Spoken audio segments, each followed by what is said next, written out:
నిన్ను బాగా డిస్టర్బ్ చేసిన గొడవేంటని ఎమాన్యుల్ని అడిగారు నాగార్జున. దాంతో ఎమాన్యుల్, సంజన రీతు గొడవే సార్, హౌస్ మొత్తం డిస్టర్బ్ అయ్యారు సార్ అని అన్నాడు. ఇక సుమన్ అయితే ఒక అమ్మాయి క్యారెక్టర్ని బ్లేమ్ చేయడమే కదా సార్ అని అన్నాడు.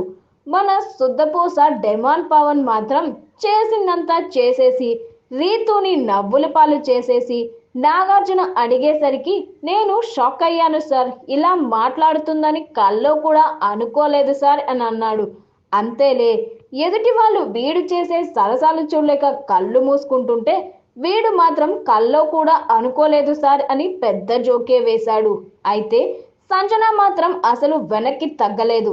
నాకు కనిపించింది, నాకు అన్కంఫర్ట్ గా ఉంది అని చెప్పడం తప్పేముంది సార్, నాకు వాళ్ళు అలా బిహేవ్ చేయడం నచ్చలేదు, అన్కంఫర్ట్ గా ఉంది అని అన్నది.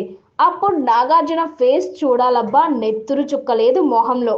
దాంతో నాగార్జున, నువ్వు ఫీల్ అయ్యావా లేక హౌస్ మొత్తం ఫీల్ అయ్యేట్టు చేసావా? తనుజతో కూర్చొని నువ్వు మాట్లాడిందేంటి? వాళ్ళ రిలేషన్ ఏంటనేది ఎంక్వైరీలేంటి? అది నీ పనా? వాళ్ళ గురించి నీకెందుకు అంటూ హౌస్ లో ఉన్న మిగిలిన శుద్ధపూసల్ని డెమాన్ రీతుల రిలేషన్ గురించి అడిగారు. వాళ్ళు అన్కంఫర్టబుల్ గా అనేట్టుగా ప్రవర్తించారా, మీకు ఎప్పుడైనా అలా అనిపించిందా అని హౌస్ మేట్స్ ని అడిగారు. అయితే లైవ్ ఎపిసోడ్ తో పాటు చాలా మెయిన్ ఎపిసోడ్లలో కూడా డెమాన్ రీతుల కక్కుర్తి పనుల గురించి చాలా సార్లు చెవులు కొరుక్కున్న వీళ్ళు నాగార్జున అడిగేసరికి నో సార్ అన్నారు హౌస్ మేట్స్. ఎప్పుడు చూసినా వాళ్ళిద్దరూ అతుక్కుని ఏదో మూలకి దూరిపోతుంటారు. మరి అది చూసే ఆడియన్స్ కే అన్కంఫర్టబుల్ గా అనిపించినప్పుడు వీళ్ళకి ఎందుకు అనిపించలేదబ్బా?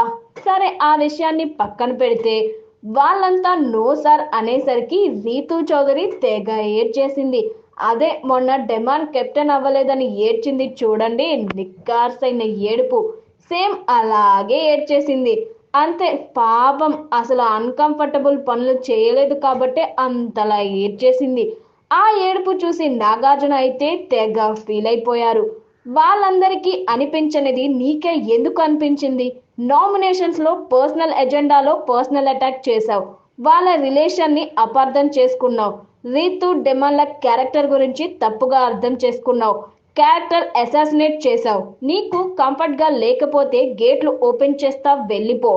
బిగ్ బాస్ హౌస్ వాతావరణాన్ని స్పాయిల్ చేశావు కాబట్టి బిగ్ బాస్ డోర్లు ఓపెన్ చేయండి అంటూ నాగార్జున అన్నారు. బొంగేం కాదు, వారానికి ఒకసారి రావడం, Bigg Boss open the doors అనడం నాగార్జునకి అలవాటే. వాళ్ళని పంపేది ఉండదు, పీకేది ఉండదు, కానీ ప్రోమో ఎడిటింగ్ లో మాత్రం Bigg Boss open the doors అని అనడం రొటీన్ అబ్బా. వాళ్ళంతా మళ్ళీ ఈసారికి క్షమించేయండి సార్ అని అంటారు. హౌస్ నుంచి బయటకు పంపడం పెద్ద శిక్ష సార్ అని హౌస్ లో ఉన్న శుద్ధపూసలే చెప్తారు. కాబట్టి రీతుకి సారీ చెప్పించేసి మ్యాటర్ క్లోజ్ చేస్తారన్నమాట.